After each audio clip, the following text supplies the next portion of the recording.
What if Margaery Tyrell married Jon Snow instead of Joffrey Lannister?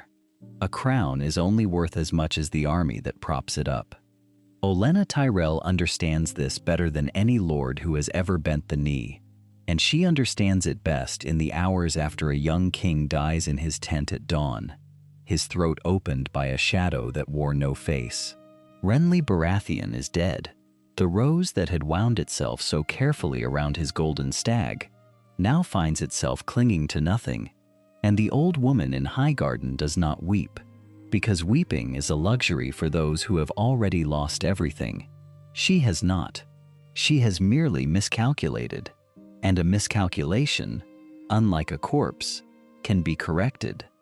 She sits in her solar with the shutters half drawn against the warm southern light, and she thinks the way a merchant thinks, over a ledger written in blood and grain. What is left? What can be sold? What can be bought? The Reach is the richest kingdom in Westeros, its fields heavy with harvest, while the rest of the realm starves toward winter, and its army, the largest single force any lord commands. That is the asset. The liability is a granddaughter, beautiful and clever, and twice promised now to men who could not keep their heads on their shoulders long enough to give her a child.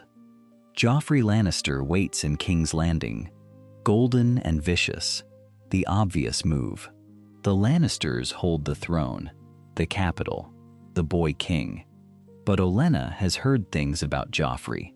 She has spies who listen at kitchen doors and count the servants who leave the Red Keep with fresh bruises, and she does not much like the ledger those whispers assemble. A court that rots. A queen mother who trusts no one. A king who tortures cats for sport. To marry Margaery, there would be to nail her to a sinking ship painted gold. So she sends her spies north instead. What returns to her over the following weeks is a name she had barely troubled to remember. Jon Snow, the bastard of Winterfell, Eddard Stark's baseborn son, raised at the same table as true-born Starks, and now, in the wake of a string of impossible northern victories, one of the young wolf's most trusted commanders. The reports are consistent, and Olenna has learned to distrust consistency in most things, but to prize it in intelligence. The boy is capable, the boy is disciplined, the boy carries Stark blood, and the Starks are ascendant, riding a tide of victory down through the Riverlands, while the Lannisters bleed men at every crossroads. She turns the name over in her mind, the way one turns a coin to catch the light. A bastard, not a king, not a lord, not even an heir, and yet, Stark blood in his veins, a reputation earned with a sword rather than inherited from a cradle, a rising house that needs precisely what the Tyrells possess in abundance: grain, gold, and swords beyond counting. When she summons Margaery, she does not soften the proposal. She has never softened anything in her life, and sees no reason to begin with the granddaughter she loves best. Margaery listens the way she always listens, with her hands folded and her eyes sharp beneath a mask of gentle attentiveness, and she does not flinch when the word bastard enters the conversation. She has buried a king already. She knows her own worth to the copper, and she knows that worth is a currency that spends best while it is still fresh. The North, her grandmother tells her, is clean. It is not the festering court of King's Landing where every smile hides a knife. It is new power, uncorrupted power, and a woman clever enough might grow with it, might shape it, might become not merely a queen, but the mother of a dynasty. Margaery considers this. She has wanted to be a queen her whole life, and she has begun to understand that the title matters less than the leverage beneath it. To be a pawn in a decaying court, or to be a partner in a rising one. Put that way, there is scarcely a choice at all. I would rather build something, she says, than inherit a ruin. The old woman smiles then, thin and satisfied, because that is precisely the answer she had bred and raised and sharpened her granddaughter to give. The envoy leaves Highgarden quietly, riding not with banners, but with the deliberate anonymity of a man carrying something too valuable to advertise. He travels the long roads north and east toward Riverrun, where the young wolf holds court in the seat of his mother's house, and in his saddlebags he carries terms written in careful hands, terms that offer everything a war-strained king could desire in exchange for a single marriage. If you're enjoying this alternate history of Westeros so far, please consider subscribing as I upload new stories every single day. Now, let's continue with the story. Robb Stark reads them in the flickering light of his own solar, and the reading changes something behind his eyes. He needs grain. He needs gold. He needs the swords of the Reach, the way a drowning man needs air. And here they are being offered, not to him, but to his brother in all but name.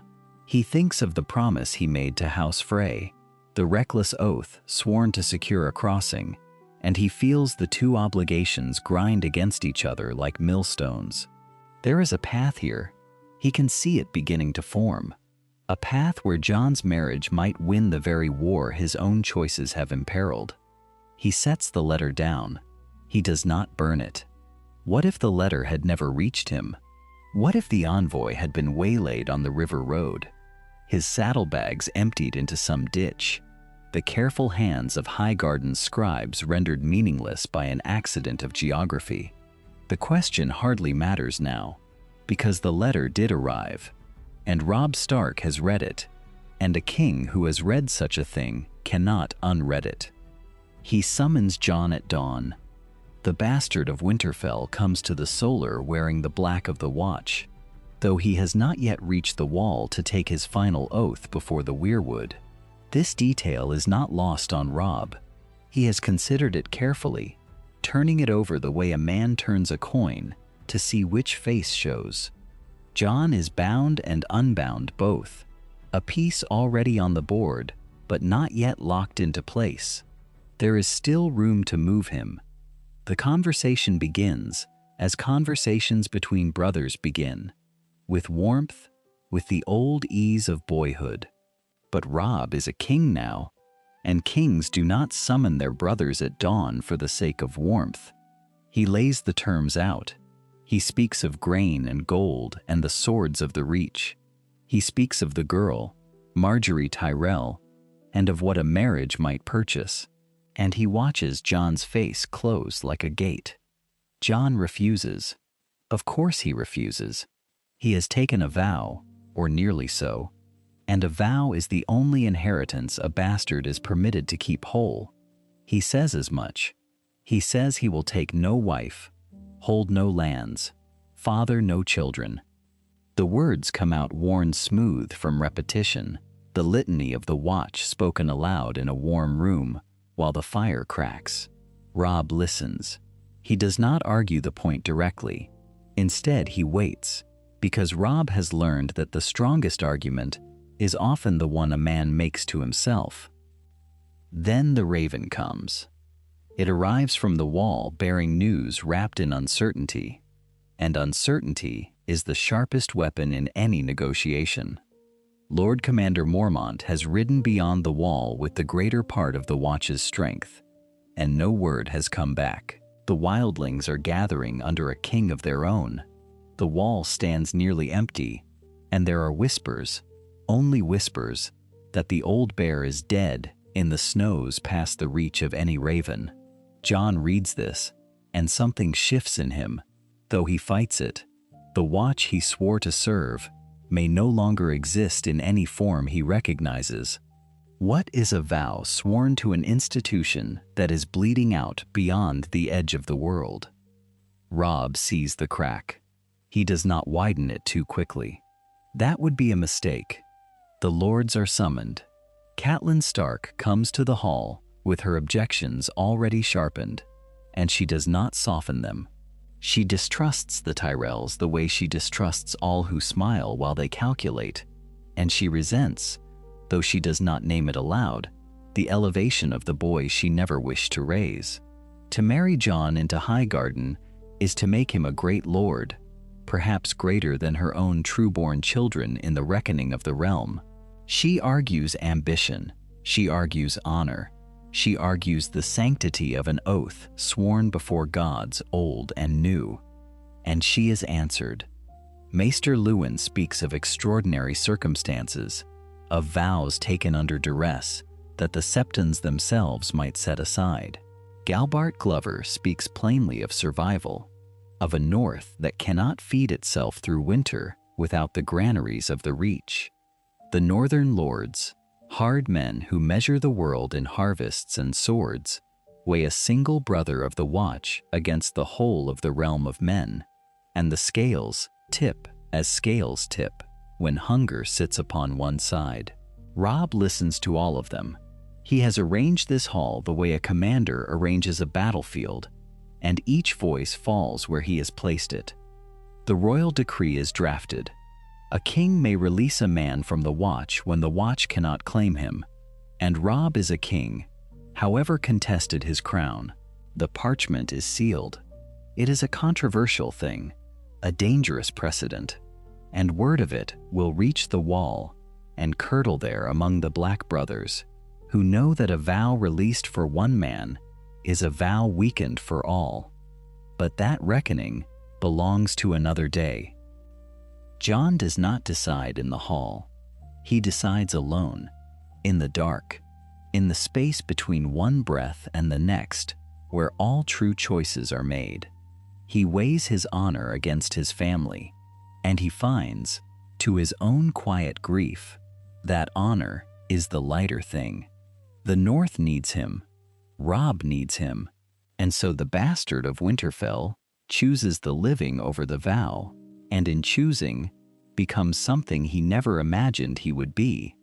He writes one last letter before he consents. It is addressed to Samwell Tarly, to the fat, frightened, loyal boy he left at Castle Black, and in it, he says his farewells and his apologies and his hopes. He does not know what he is doing. He cannot know. He is severing the thread that would have bound him to the fight beyond the wall, cutting it clean, without hearing the sound it makes. He seals the letter. He hands it to the maester, and somewhere far to the north, in snow he will never walk again, the dead begin to stir. The road from Highgarden to the Riverlands is long, and the Reach travels it as the Reach does everything, in abundance. Consider the sheer spectacle of it. A procession of wheelhouses painted gold and green, banners of the Golden Rose snapping above a river of retainers, wagons heavy with grain and wine, and the small luxuries that soften the hardness of war. And at its heart, in a carriage that draws every eye without asking for a single one, rides Margaery Tyrell. She is not going to a wedding yet. She is going to an assessment. She understands the difference perfectly, and it is precisely because she understands it that she will succeed where a lesser player would stumble. She knows almost nothing about the man she is meant to marry. She knows he is a bastard. She knows he holds a river of spears loyal to the king in the north. And she knows, from the reports her grandmother's whisperers have gathered, that Jon Snow is a serious man, a solemn man, a man who has spent his whole life being reminded of what he is not. That single detail is worth more to Margaery than 100 descriptions of his face. A man defined by his wounds can be reached only through them. Riverrun rises gray and old from the meeting of two rivers, and it is there, in the great hall of the Tullys, that they meet for the first time. The scene is stiff, formal. Jon stands in stark black, his jaw set, his shoulders held with the rigid discipline of a man expecting to be found wanting. He bows too correctly. He speaks too carefully. Every gesture is a wall, and behind that wall is a boy who has never once in his life believed himself worthy of a woman like the one standing before him. Margaery sees all of it in the space of a single breath. Now watch what she does not do. She does not deploy the warmth she used on Renly, that practiced, glittering charm that dazzles and disarms. She does not touch his arm, or lower her lashes, or offer the honeyed seduction that a Joffrey would have devoured. She recognizes, with the swift accuracy of a natural strategist, that seduction would insult a man like this. It would confirm his worst suspicion, that he is a prize to be won by trickery, a step on someone else's ladder. So she chooses honesty instead, or something close enough to it to serve. She asks him about the men he commands. Not the war, not the throne, the men. How many, from where, how they hold their lines, how the northern host differs from the Southron levies she has known all her life. And Jon, who braced himself for flattery, finds himself answering plainly, because plain answers are the only ones he has. The wall between them does not fall. It simply develops a door. She listens as though his words matter, and the extraordinary thing, the thing that unsettles Jon most, is that she is not pretending. She is genuinely curious. A lifetime among schemers has taught her that the surest way to disarm a suspicious man is to give him nothing to be suspicious of. While the two of them circle each other with careful conversation, the larger machinery grinds forward. Mace Tyrell arrives with Lord Randyll Tarly at his side, and the negotiation begins in earnest. Here the numbers speak louder than any courtship. Tens of thousands of reach spears, grain enough to feed the northern host through a winter campaign, delivered by a fleet that can supply the coast for a year. In exchange, a Stark Tyrell marriage, titles to follow, and the binding of two great houses against the Lannister crown. Weigh it.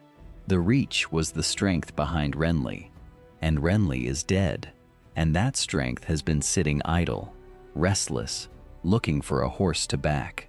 Robb Stark offers a better horse than a boy king in King's Landing who has already begun to fray. The balance of the war does not shift gradually. It lurches. But there is a splinter in the timber, and its name is Walder Frey. The old Lord of the Crossing has a memory like a ledger, and in that ledger is written a debt. Robb crossed his river on a promise, a Frey daughter for the king in the north.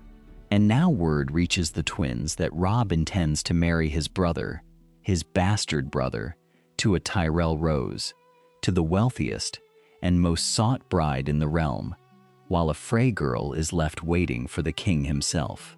The insult writes itself. Frey feels it instantly. Why should the base-born Snow rise so high, while a true-born Frey remains a mere placeholder? This is the fracture that could kill everything. A single wounded pride at the wrong crossing, and the whole northern cause bleeds out. Robb understands the danger the moment it reaches him. He acts swiftly. He sends assurances, firm and unambiguous, reaffirming his own betrothal to a daughter of House Frey, binding himself again to the promise he made in the mud of the Green Fork. It is not enough to make Walder Frey glad. Nothing makes Walder Frey glad. But it is enough to make him wait, enough to keep the twins loyal for one more turn of the season. The Rose has ridden north. The spears are pledged, and Jon Snow, standing in the hall at Riverrun, does not yet know that he has just been made the hinge on which a kingdom turns. The morning of the wedding comes soft and gray over Riverrun, the mist rising off the confluence of the Tumblestone and the Red Fork, like breath from the water. There is no sept grand enough here for what the Reach might have wished, and so a compromise has been struck. The kind of compromise that shapes kingdoms when it is done well. The vows will be spoken twice, once beneath the seven-pointed star, in the small stone sept where the Tully faithful have prayed for generations, and once before a heart tree, an old weirwood with a face carved deep into its pale bark, its red leaves trembling in the river wind. 2 ceremonies, 2 peoples watching, one alliance being sealed in the sight of every god men have ever named. Consider what Margaery Tyrell understands as she walks toward that weirwood.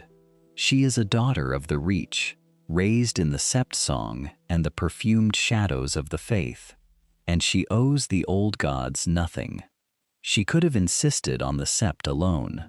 She could have made the Northmen bend to her customs, her flowers, her 7-fold prayers. She does not.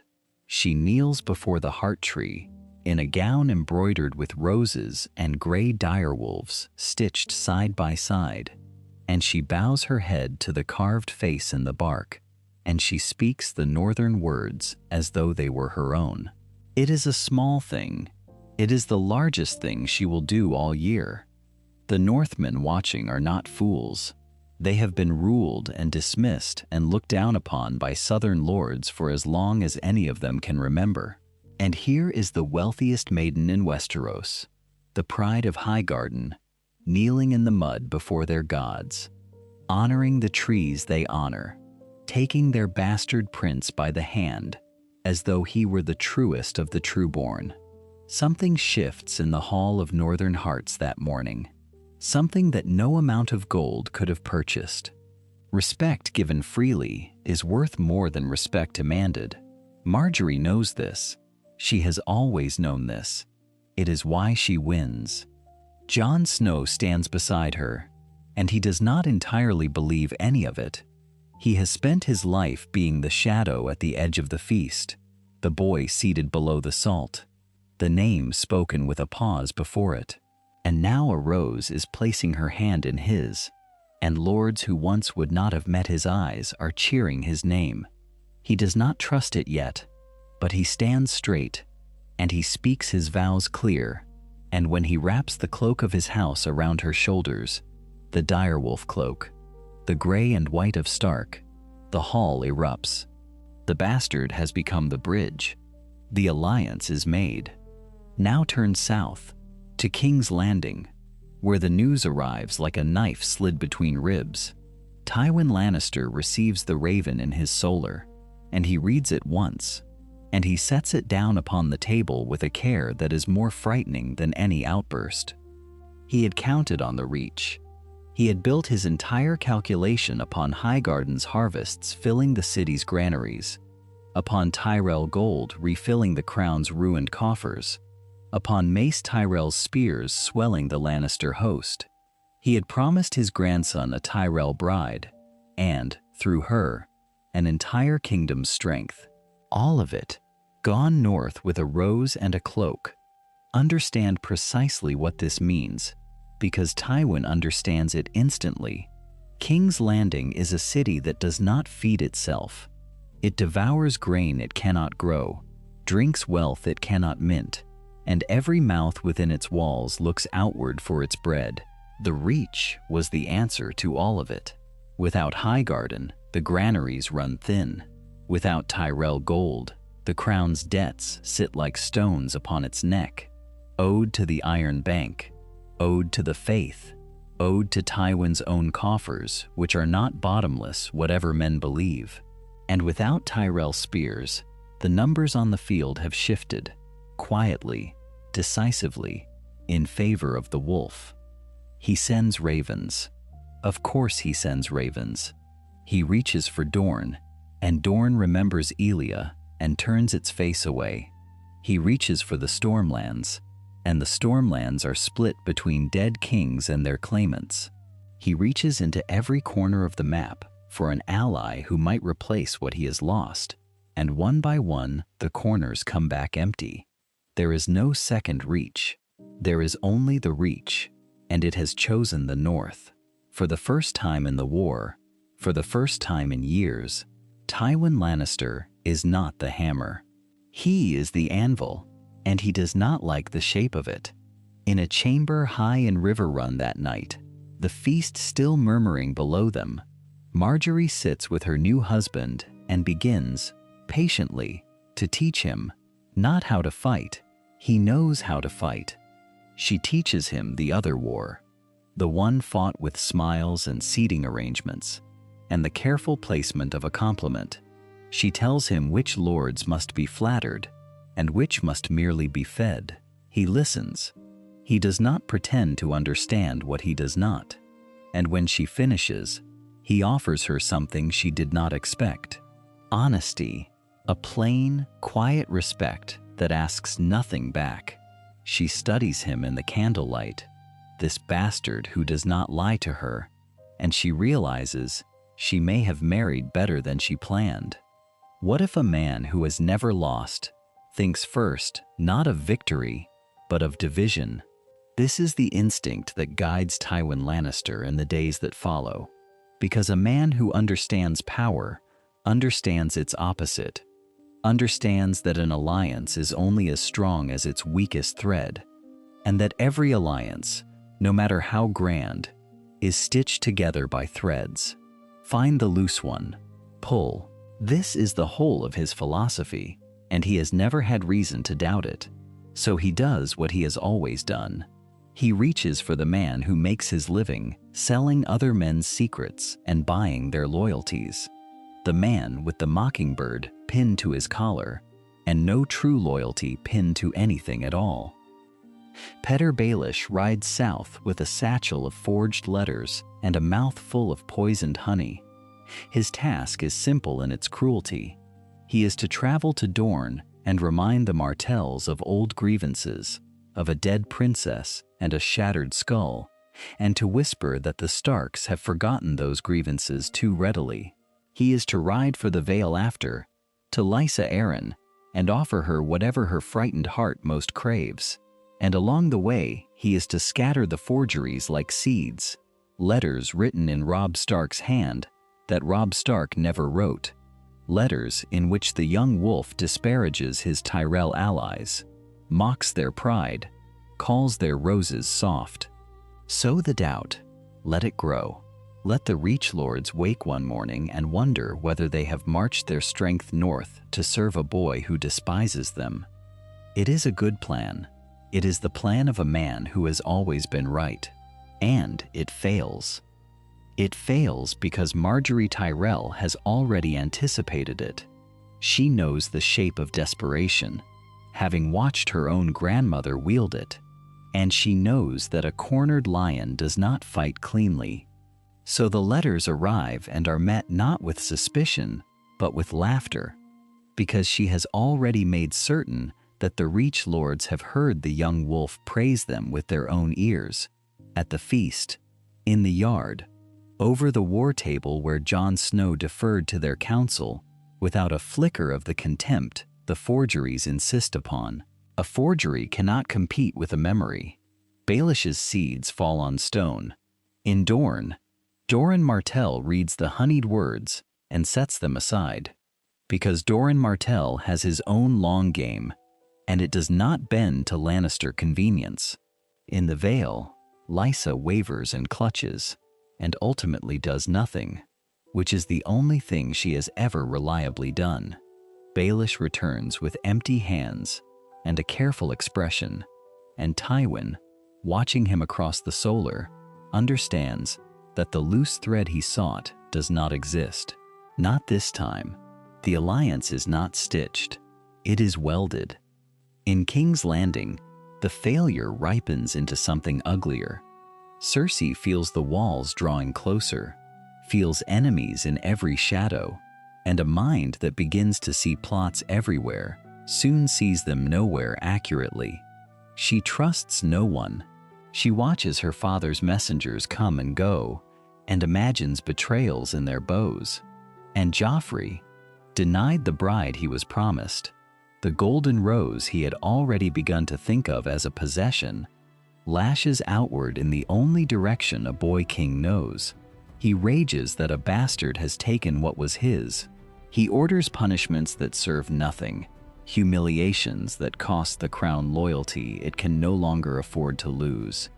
Every cruelty is a coin spent, and the treasury of the small folk's patience is very nearly bare. The capital is starving. and its king is sharpening blades against phantoms. While the lion gnaws at its own paw, the wolf moves. Robb Stark rides at the head of a host transformed. Where once he commanded Northmen and Rivermen alone, he now commands them alongside the heavy horse of the Reach, disciplined ranks of mounted knights whose weight can shatter a line like a fist through glass. He meets a Lannister force in the green country of the Riverlands. On ground he is chosen, and the battle is over almost before it is joined, because cavalry against unprepared infantry is not a contest, but an arithmetic. Lannister bannermen are unhorsed and taken.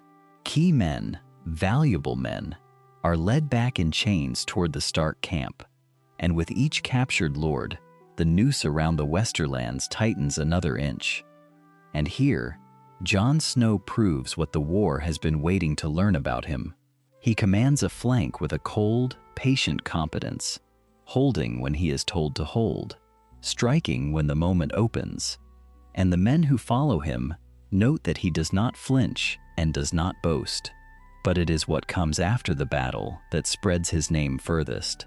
When the captured lords are brought before him, Margaery's counsel rises in his memory, quiet and sure. Spare them, feed them, send word to their families that they are treated with honor. A lord released with dignity is a lord who remembers. A lord broken is a lord who waits. So Jon shows mercy, calculated mercy, dressed as justice, and the tale of it runs ahead of the army, faster than any rider. In tavern and field, the small folk speak of the bastard lord who does not butcher his prisoners. In the Westerlands, frightened bannermen begin, very quietly, to wonder whether surrender might not be the end of them after all. Tywin hears of it, and for the first time, he begins to reconsider not the wolf, the rose. What if the greatest threat to Jon Snow's future was not the lion crouched in the west, nor the queen scheming in her southern towers, but something colder still, something that walked in the dark beyond the edge of every map he had ever studied? He had known it once, in the way a man knows a childhood tale, half believed and safely distant. Now the tale rode south to find him. The rangers come to his tent in the deep hours, when the fires have burned low and the camp lies silent under a sky thick with frost. They are 3 where there had been a dozen. Their faces are wind-scoured and gray, their hands raw from the cold they carry with them like a second cloak. And behind them, breathless and heavy and afraid, comes Samwell Tarly, who has crossed the length of the realm to speak words that no one at court would believe. Jon listens. He does not interrupt. He learns to hold his stillness the way Margaery taught him, because a man who does not react gives nothing away, and a man who gives nothing away is a man others cannot yet measure. The wildlings are massing, Sam tells him, whole peoples, driven from their homes, pressing against the wall in numbers the watch cannot hope to hold. And behind the wildlings, something worse, something that turns the dead into weapons.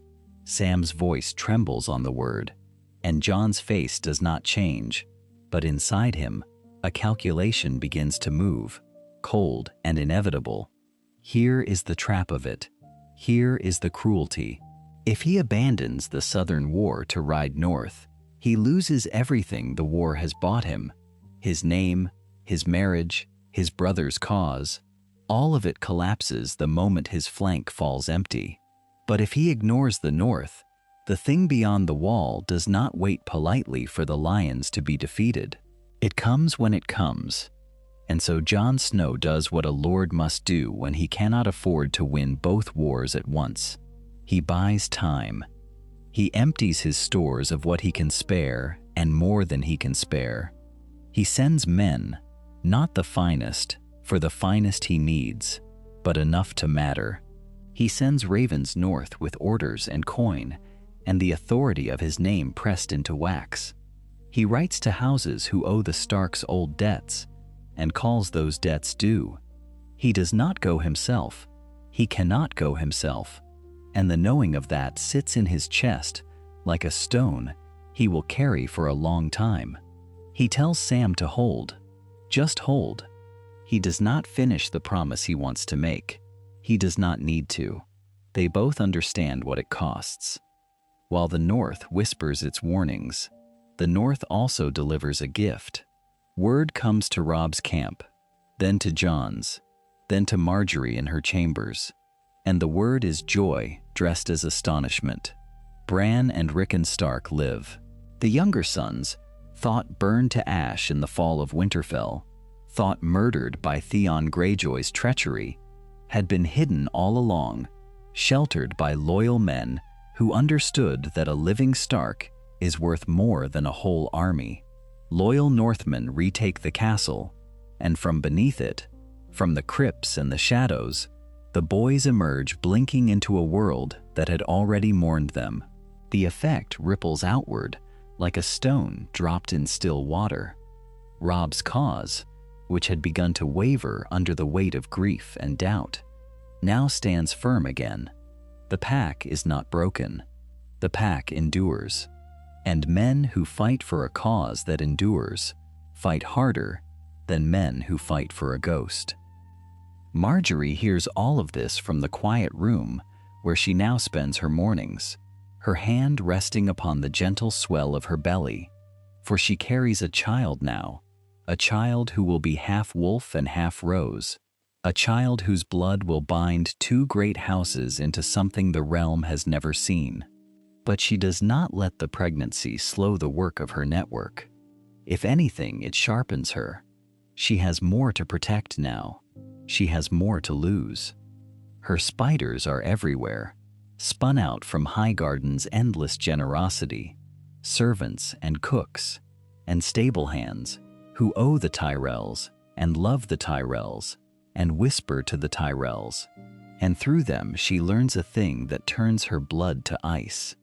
There is a plot against Robb Stark, not a battle, not a siege, but a quiet death, a poison to be slipped into a cup by hands that have been bought.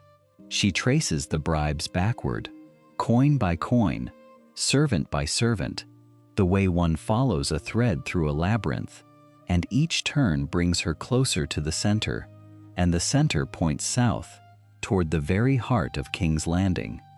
She sends the warning north with all the speed her riders can manage. The plot is foiled. The poisoner is taken before the cup ever reaches Robb's lips, and under questioning, the man begins to name the hands above his own. Margaery sits by her window as the confession is carried to her, and she reads each name with a stillness that is not calm but calculation. And when she reaches the final name, the one that confirms what she already feared, she does not gasp. She simply sets the parchment down, and she begins, very quietly, to plan what comes next. What if the deadliest wedding never came to pass? What if the feast that history remembers as a river of blood was, in this telling, never set? Consider the arithmetic of it. Robb Stark had made a promise to Walder Frey, a promise sealed with the marriage of himself to a daughter of the Crossing. And in this world, that promise was kept. The boy king held to his word. He married the Frey girl as he had sworn, and so the debt that would have festered into betrayal never had the chance to sour. Walder Frey remained what he had always been at heart, a bitter, grasping old man who counted every insult and forgot no slight. But he remained an ally, a grudging one, a resentful one, but an ally nonetheless, and that made all the difference. The twins stayed open. That is the fact from which everything else descends.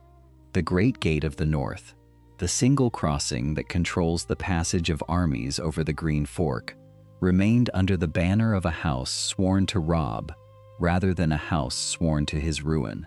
And so the reinforcements came. They came in columns from the mountain clans and the northern holdfasts, from the ironwood halls and the snowbound keeps, and they poured south across the bridge without hindrance, without ambush, without a knife hidden in the meat of the feast. The North did not bleed on the floor of a great hall. The North marched. Far to the south, in the shadow of Harrenhal's melted towers, an old lion did his own arithmetic. Tywin Lannister was a man who understood the value of treachery the way a merchant understands the value of coin, and he had counted on the Frey betrayal as one counts on a loan coming due. He had woven it into his calculations. He had built his patience upon it. When the news reached him that the wedding had passed without incident, that Walder Frey had chosen sullen loyalty over golden treason, Tywin did not rage. He did not shout. He sat in his solar with the confession of his broken scheme laid before him, and he did what he always did. He recalculated. The plot to poison Robb had failed. The plot to buy the Freys had never been possible. Every thread he pulled came apart in his hand, and so Tywin abandoned the game of shadows entirely, because a man who cannot win by patience must gamble on strength before his enemies grow too strong to face. He drew in his forces. He called them home from the scattered garrisons and the smaller battles, from the raids and the holding actions, and he concentrated every remaining Lannister sword around the ruined majesty of Harrenhal. One field, one battle, one throw of the dice against a foe whose resources multiplied with every passing month. Because Tywin understood a truth that Cersei did not. The Stark-Tyrell alliance did not need to defeat him. It needed only to wait, and let the sheer weight of the Reach and the North press down upon a crown that had already spent its treasury and burned its bridges. For the Tyrells fed a kingdom, and the kingdom that lost the Tyrells would starve. Jon Snow understood this as well, though he came to it by a different road. He and Robb sat over their maps in the northern camp, two young men who had learned war faster than any boy should, and they saw the shape of the thing entire. The Lannisters were being fed from the sea. Grain and salt fish and oil came up the coast in the holds of merchant ships, and so long as those ships sailed, King's Landing would eat. Cut the ships, and you cut the city's throat, without ever drawing a blade against its walls.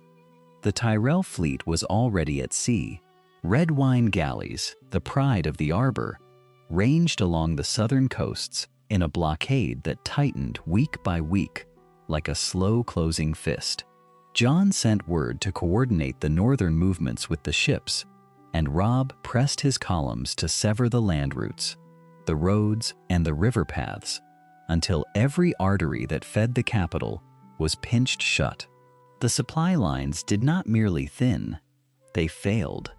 One by one the wagons stopped coming, and the ships turned away, and behind the great walls of King's Landing, the price of bread began to climb. Then it began to climb faster. In the Red Keep, Cersei Lannister made a decision that would echo through the hungry streets. She hoarded. What little grain remained, she pulled behind her own walls, feeding the court and the garrison and the golden cloaks who kept her safe, and she let the city beyond fend for itself. The bakers shuttered their doors, the markets emptied, and in the winding alleys and the crowded flea bottoms, men who had cheered a Lannister king began to mutter a different tune, a tune with hunger in it, and hunger is the one enemy no army can put down. And in Highgarden, at her window, Margaery Tyrell reads the reports of a city beginning to fold in upon itself, and she thinks of the name upon the parchment she set down, the name at the center of the labyrinth. She thinks of what a starving city might be persuaded to do, and she reaches for a fresh sheet of paper, and she begins to write. What if the strongest fortress in the realm became the trap that closed around the man who thought himself untouchable? Consider the shape of it. Harrenhal, that ruined monstrosity of melted stone, sits like a wounded thing upon the shore of the God's Eye, its 5 towers half slagged by dragonfire from an age long past. Tywin Lannister chose it for his seat because its walls, even broken, could shelter an army. He did not consider that walls hold men in as surely as they keep men out. And now the allied host has come. Banners of the rose and the wolf and the trout and the falcon spread across the plain, and the encirclement has begun to tighten like a fist closing slowly around a stone. Tywin understands sieges. He understands that time is the true weapon in this kind of war, that a besieging army starves nearly as fast as a besieged one, that patience is a resource like grain or gold. And so he calculates, as he always calculates, that the alliance arrayed against him is a thing of glued-together loyalties, a coalition of rivals who agreed to fight together only because they had not yet found reason to fight each other. He waits for the seams to show. He waits for a Frey to quarrel with a Blackwood, for a Tyrell bannerman to slight a northern lord, for the long tedium of a blockade to do what his sword arm no longer can. He waits, and the seams do not show, because Margaery is everywhere at once. She moves through the camp not as a queen above it, but as its quiet architect, settling disputes before they harden, seating enemies at the same table until familiarity dulls old grievances, sending gifts of wine and word to lords who feel unseen. She keeps the alliance whole through the sheer patient labor of it. And this is a kind of warfare Tywin has never learned to fight, because it has no walls to breach and no lines to break. It is made of trust, and trust, once woven tight enough, does not fray on schedule. So Tywin does what cornered lions do. He gambles. On a moonless night, with cloud dragging low over the god's eye, he sends the flower of his cavalry out through the eastern postern in a sortie meant to shatter the encirclement at its thinnest point, to punch a corridor through the sleeping host and break the siege before hunger breaks him. It is the correct move. It is the move a great commander makes. It is also the move Jon Snow has been waiting for. Jon has spent the long weeks of the blockade doing what Tywin least expects a bastard boy of the North to do. He has read. He has studied every campaign the old lion ever fought, the sack of a rebel town, the crushing of a proud house, the patient encirclements and the sudden violent thrusts, and from those patterns he has drawn a single conclusion. Tywin, when trapped, always strikes at the point of least resistance under cover of dark. Always. And so the point of least resistance is not left undefended. It is left to appear undefended. The thin picket line the Lannister scouts observed each night was a lure, and behind it, dismounted and silent in the reeds along the lakeshore, waited the northern spearmen and the knights of the Reach. The sortie thunders out into the dark and finds not a sleeping camp, but a killing ground. The corridor Tywin sought closes behind his riders. The heavy horse that was meant to break the siege is broken instead, ridden down among the reeds and the mud, and the lion loses the best of his cavalry in a single ruinous hour. He withdraws behind his melted walls with fewer men and less time, and the fist of the siege closes tighter still. And within those walls, the fractures Margaery has kept from opening in her own camp begin to open in his. Cersei, far away in King's Landing, yet bound to Harrenhal by blood and terror, does the arithmetic of a mother who can count. Her father's cause is failing. Her children are the price of that failure. And so she writes, in secret, a letter offering to abandon Tywin entirely, to open a door, to trade the lion for the safety of her cubs, and safe passage through whatever gate the victors choose to name.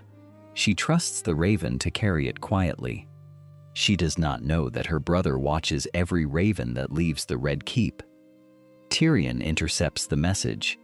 He reads it in the flickering light of a single candle, and something in his mismatched eyes goes very still. Then he goes to her. He does not shout. He sets the letter upon the table between them, unburned, and he lets it speak first. "You would sell our father," he says at last, "to buy an hour." Cersei's hand tightens at her throat, and in that solar, high in the tower, brother and sister look at one another across the ruin of a house that has already begun to devour itself, and neither speaks the truth aloud, because the truth needs no speaking.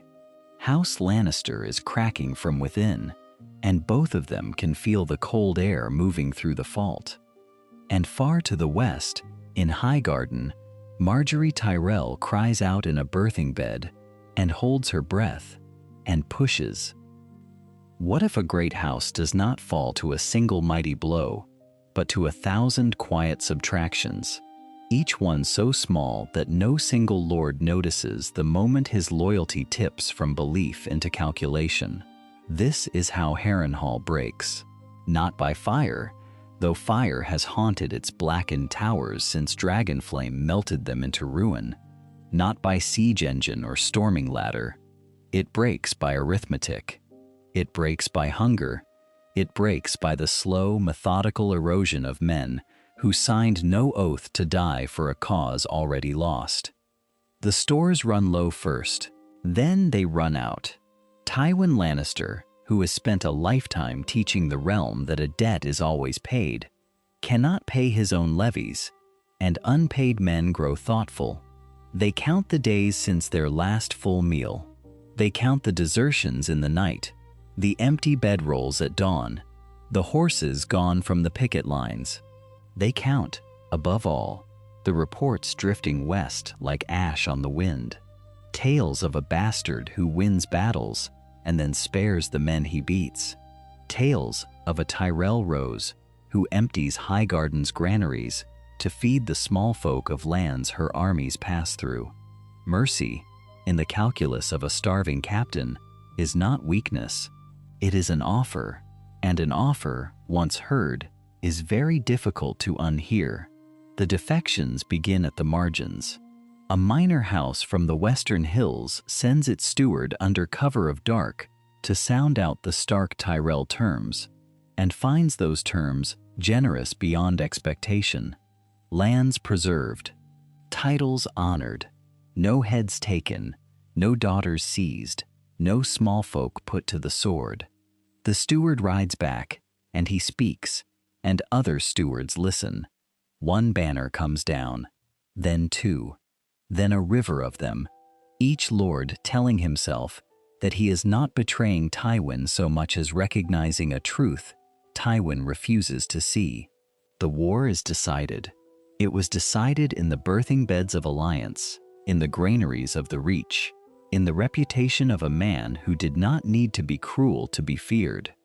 In King's Landing, Tyrion Lannister does the same arithmetic his father's captains are doing, and arrives at the same sum.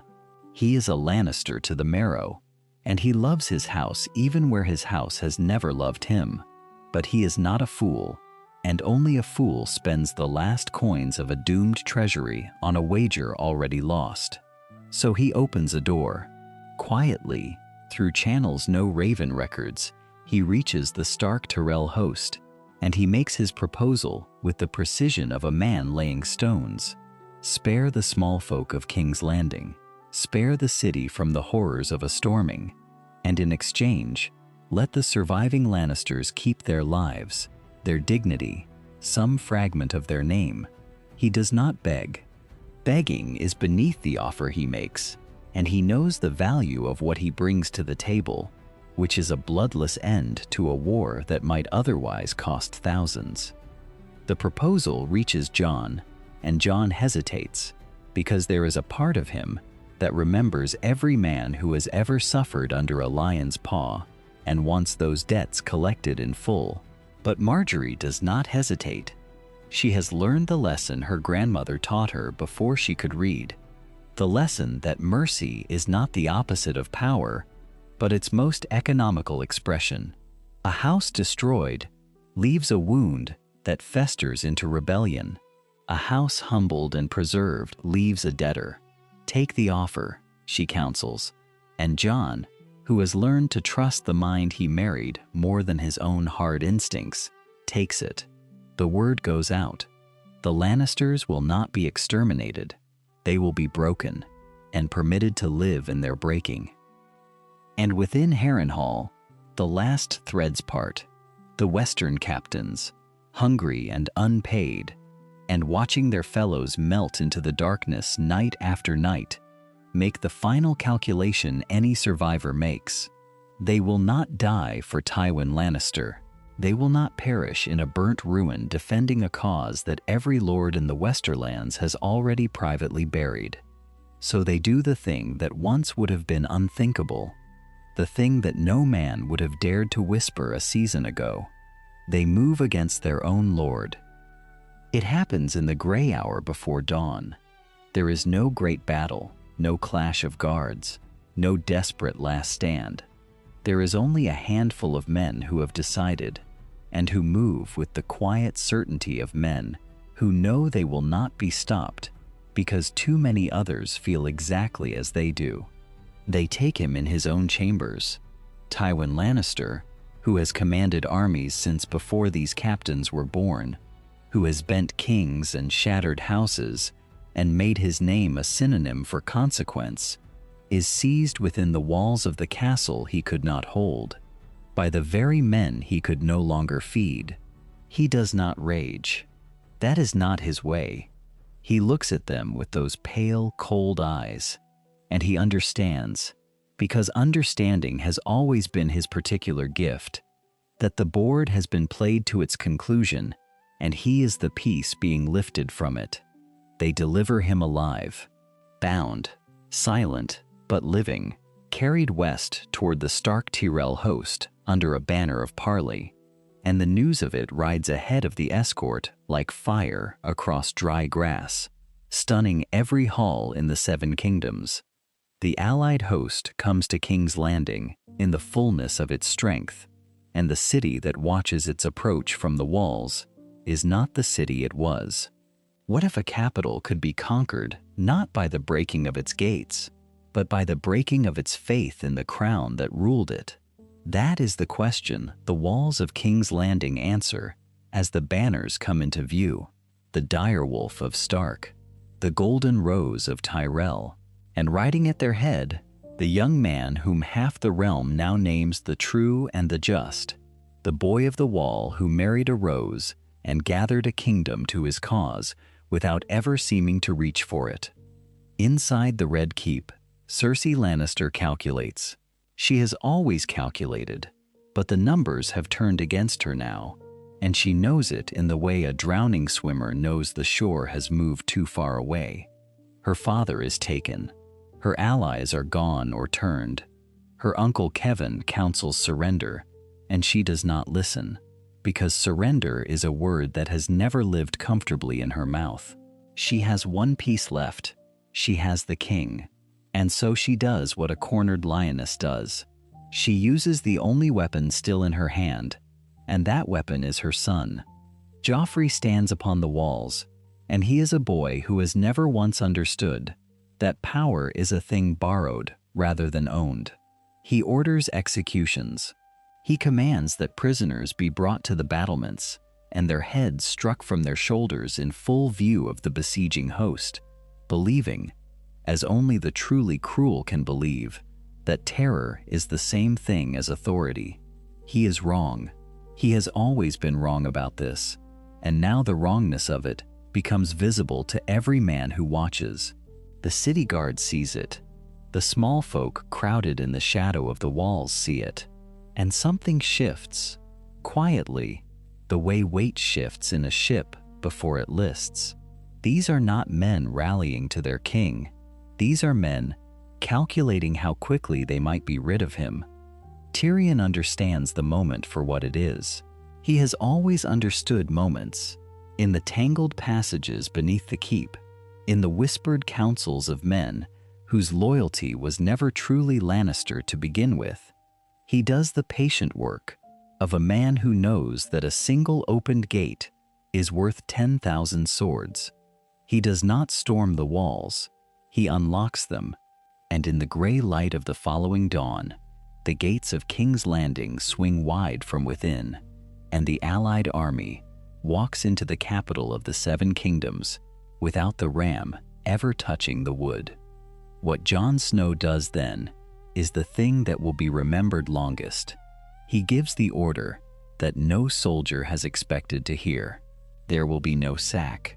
There will be no burning, no plunder, no violation of the city that has surrendered itself. The Stark men and the Tyrell men move through the streets, not as conquerors, but as wardens, standing between the frightened and the vengeful. And Jon rides among them to ensure that his word becomes their deed. He has seen what happens to cities that are taken cruelly. He has seen what cruelty makes of men, and he has decided, with the quiet certainty that has become his particular gift, that the crown he did not seek will not be built upon the ashes of the small folk. Joffrey is taken alive.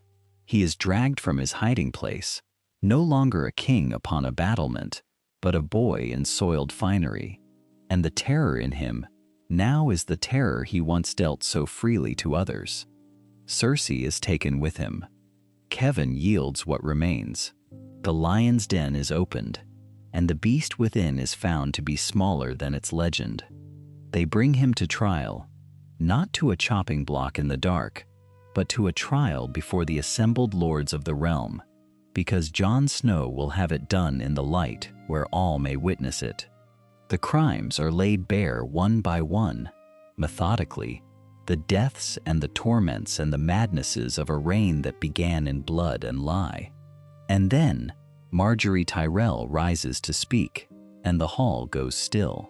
She was to have been his queen. This the lords all know. And now she tells them what that nearness taught her. She speaks of the negotiations, of the days when the golden rose was to be grafted onto the golden lion, and of what she saw in those days with her own eyes, the cruelty that delighted in itself, the instability that could turn from charm to violence in the space of a breath. She does not embellish. She does not need to. She recounts, plainly and without mercy, the man she came within a marriage of belonging to, and every lord in that hall hears in her voice the ring of a truth she barely escaped. When she finishes, there is nothing left to say. The crown is lifted from Joffrey's head, the crown that was never truly his by right, the crown of a claim built upon a secret his mother thought buried. The Lannister Baratheon line, that fragile fiction of legitimacy, ends there upon the stone floor before the eyes of every great house of Westeros. And in the silence that follows, a new question begins to form in the minds of all present, unspoken, but heard by everyone. If not this boy, then who? A great council is a rare thing in the history of the Seven Kingdoms, convened only when the ordinary rules of succession have failed so completely that no single answer remains. This is such a moment. The lords gather in the great hall, banners of 100 houses hanging in the vaulted dark, and the question that hangs with them is heavier than any of the silk and steel above their heads. The old order lies in fragments. The Baratheon claim, poisoned at its root by the revelation of Cersei's children, cannot stand. The Lannister claim was never truly a claim at all, only a lie dressed in gold and made to look like law. And so the council must decide not merely who shall rule, but what shall rule, and by what right. The first matter is settled with surprising speed, for the North has already decided its own future, long before the Southern lords found the courage to speak. Robb Stark sits confirmed as king in the North, a crown of bronze and iron upon his brow, ruling a realm that answers to no throne in the South. The Northern lords wanted this. They had wanted it since the first Stark head fell in King's Landing, since the old wounds of the South reopened and reminded them how little the Greenlands understood the cold ones. Robb gives them what they want, and in doing so, removes himself from the larger question. He does not covet the Iron Throne. He never did. He has a kingdom of his own, and the wolves are content to run their own snows. But the South is a different animal entirely. The South is a knot of rivals, of ambitions that cancel one another out, of houses that would sooner see the realm burn than bend the knee to an enemy. Stannis Baratheon has the better claim by strict law, and the worse claim by every other measure, for he commands neither love nor loyalty nor the numbers to enforce his right. To crown Stannis is to invite another war, and the lords in that hall have had their fill of war. They have buried sons and brothers and fathers. They have counted the cost in fields left unplanted and granaries left empty, and they have arrived at a simple, brutal arithmetic. Another civil war is a price none of them wish to pay, and so the council does what councils do when no clear answer exists. It searches for a compromise. It searches for a figure who offends no one enough to fight, who satisfies enough to endure, who carries in his person the threads that might bind these fractured kingdoms into something resembling peace. The lords look at one another across the hall, and slowly, inevitably, their eyes begin to settle upon the same man. Consider what Jon Snow offers, weighed coldly, as the lords weigh him now. He is a Stark by blood, and the North's favor flows through that connection, though he claims no northern crown. He is wed to a Tyrell, and the Reach, the richest, most populous kingdom in the South, stands behind that marriage with all its wealth and all its swords. He has fought and won and been seen to win, and a realm exhausted by weakness hungers for a figure who has proven himself upon the field. And he has a reputation for justice, for fairness, for the quiet steadiness that men trust when they have grown weary of cruelty. He wanted none of this. That is precisely why they can accept him.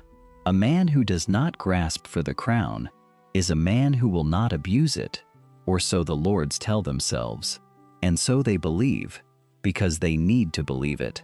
What the lords do not fully see is the hand that has been arranging the pieces beneath the table all along. Margaery Tyrell has been working since before the council convened, in the quiet hours, in the private words spoken over wine, in the small assurances given to men who needed to feel their interests protected. The Reach was always hers.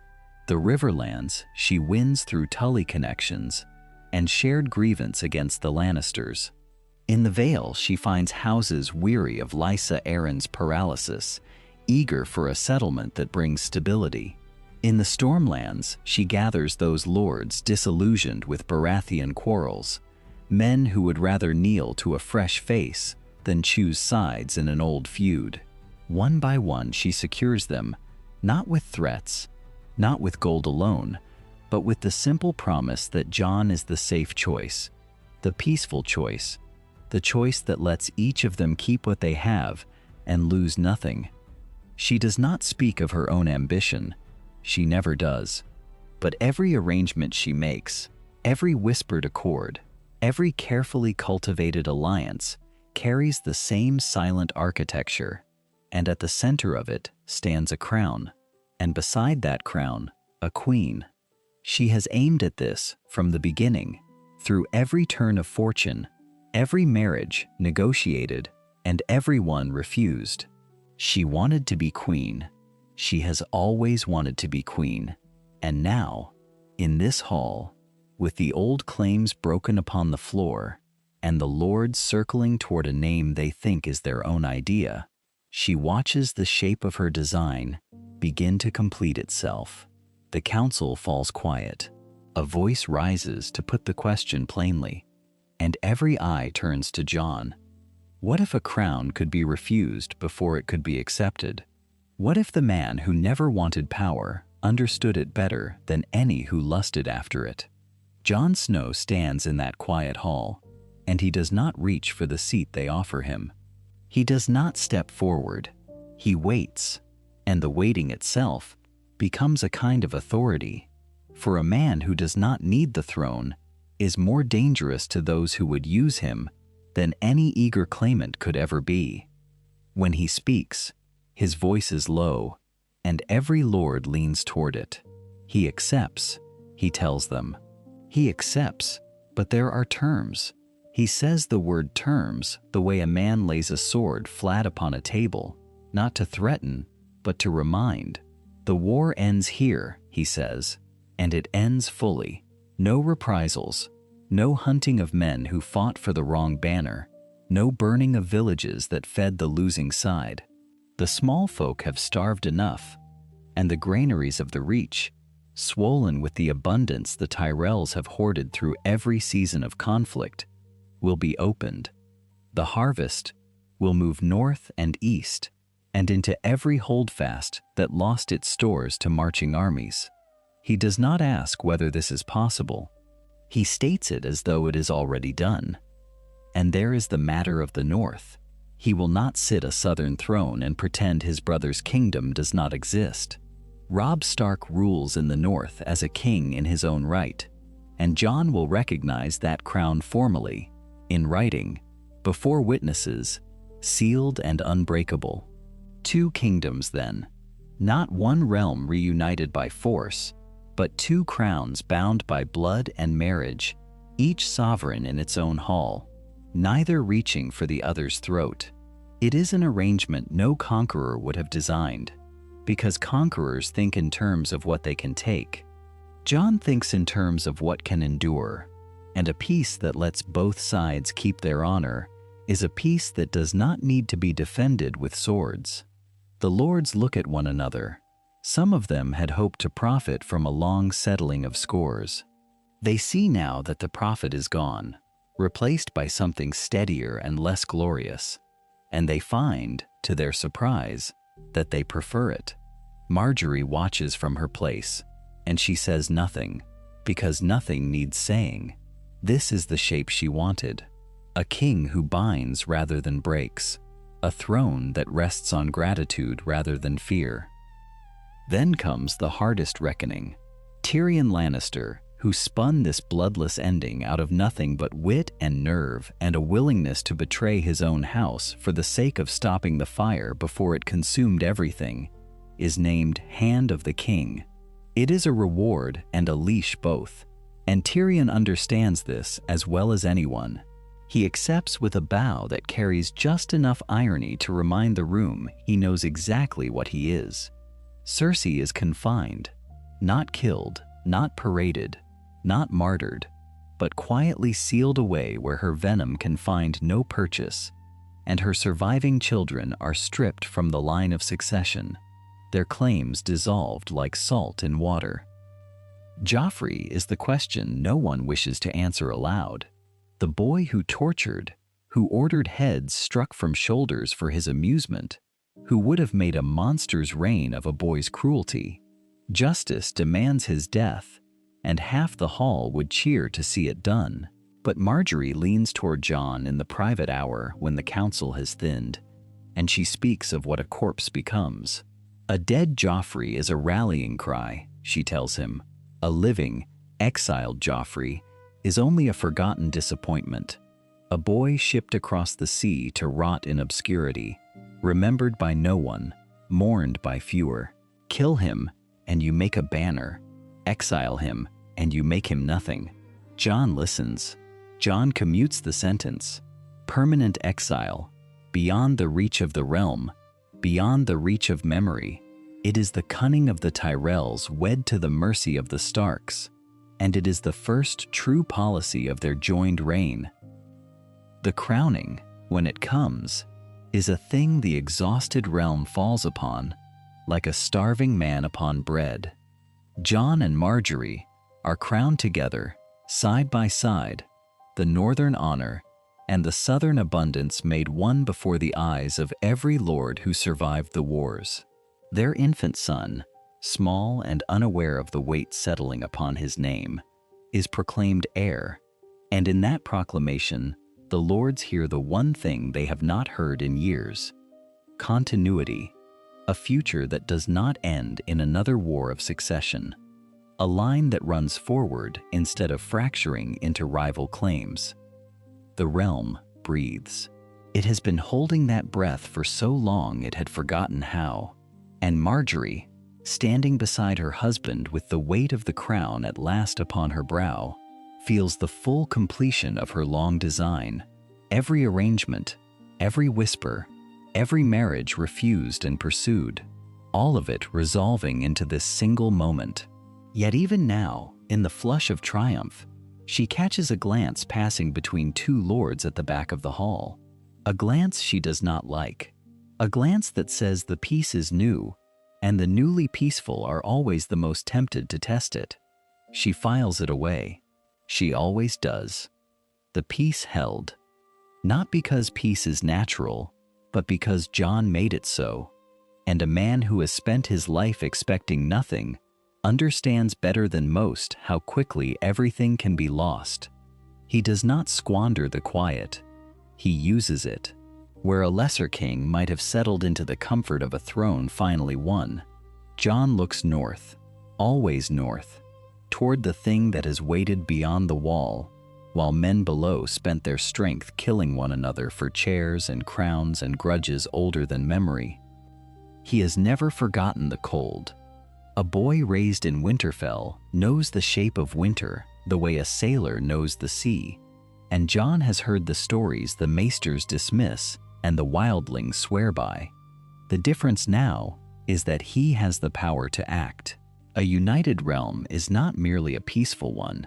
It is a wealthy one, a stocked one, a realm whose granaries in the Reach overflow, and whose armies stand idle, and whose ships no longer burn one another in the narrow sea. All of that strength, once spent on ambition, Jon turns toward the wall. The Night's Watch, reduced across long centuries to a few hundred broken men guarding 100 leagues of ice, swells for the first time in living memory.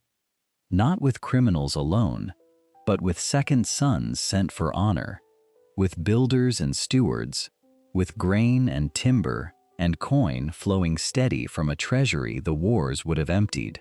The abandoned castles along the wall are reopened, their gates cleared of snow, their fires lit again after generations of dark. And Jon does the thing no king before him dared. He opens the wall to the free folk. He evacuates those who will come, brings them south of the ice before the long dark falls, settles them in the empty lands the wars have depopulated. It is not charity, it is calculation. Every wildling brought through the gate is one fewer body raised by the enemy that comes behind them. Jon understands this. He has always understood the dead better than the living wished he would. Consider what this same season would have looked like along the other road, the road not taken, a realm shattered by 5 kings, its lords bled white, its fields salted, its watch left to rot while the great houses tore at one another's throats. The dead would have come to a Westeros already dying, and found no wall worth the name, no army left to man it, no king who believed. That realm would have fallen in a single winter. This one does not. This one prepares.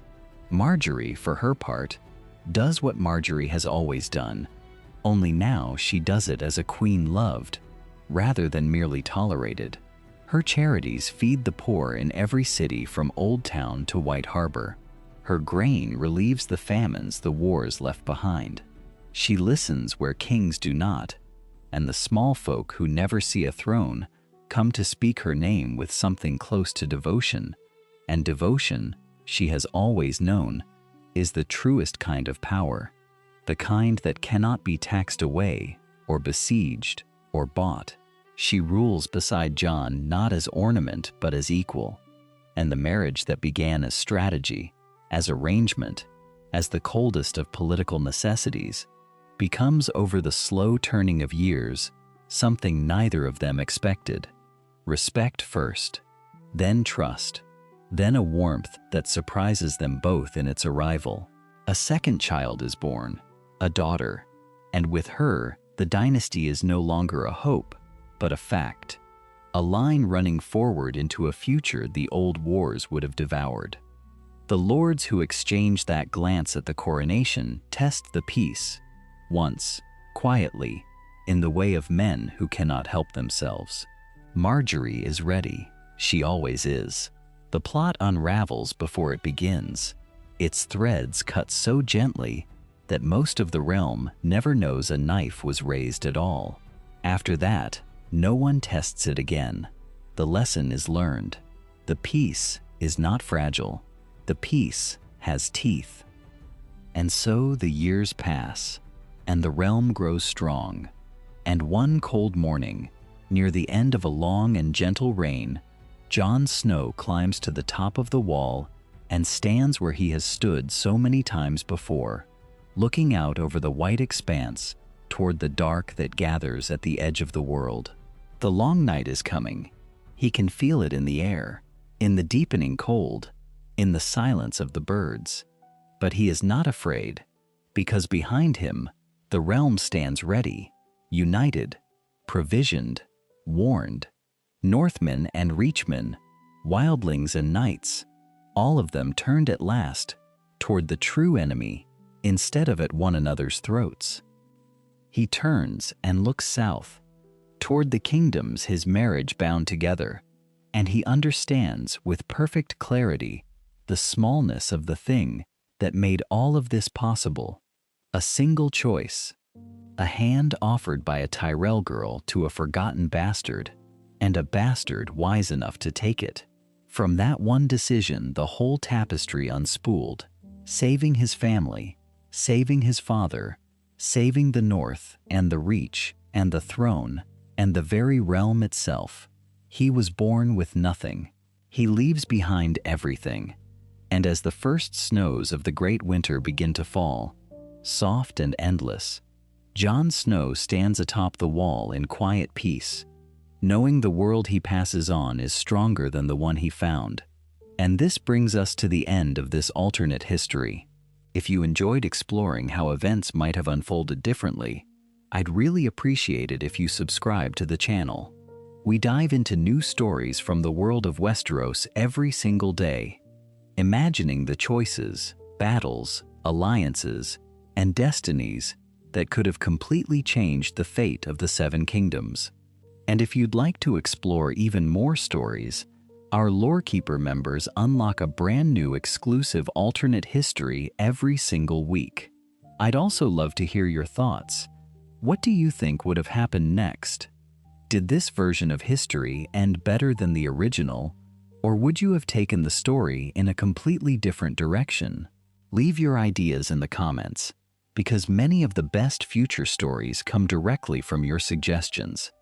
Thank you so much for watching and for spending your time with me. I'll see you tomorrow with another alternate history from Westeros. Until then, peace out.